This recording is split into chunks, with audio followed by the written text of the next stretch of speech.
Hello, Pirates, and welcome to chemistry. This year, we are going to be studying matter and the ways various forms of matter interact with one another.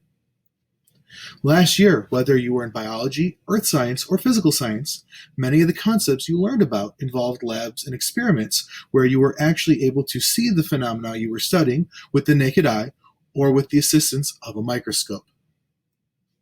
In chemistry, however, many of the concepts and ideas that we will be studying occur on a level that is far too small to observe even with the strongest of microscopes. Therefore, we have to be creative in our approach and find different ways to uncover the composition of matter at its most fundamental level. Spoiler alert, one of the ways that we will be achieving our goal will be by performing experiments, making observations on a level that we can see, and then collecting data. After we collect our data, we will then use it to create models that articulate our understanding of matter at the atomic level. Now, before we jump into our understanding of the atom and how we've come to our current model, it's important to look at the way in which scientists collect and present information. Since we are all learning at home because of the COVID-19 pandemic, it would be fitting to look at some of the data that has been released on the outbreak.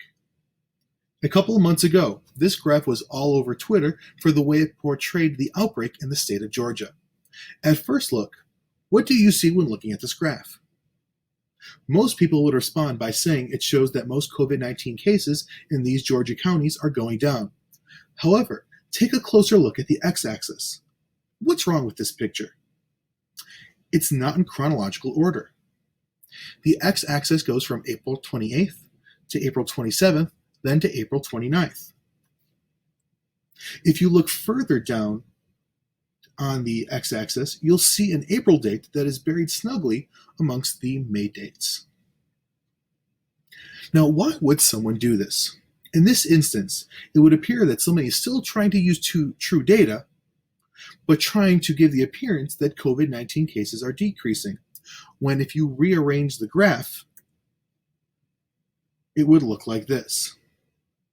When showing the dates in chronological order, the graph no longer gives the illusion that COVID cases are on the decline.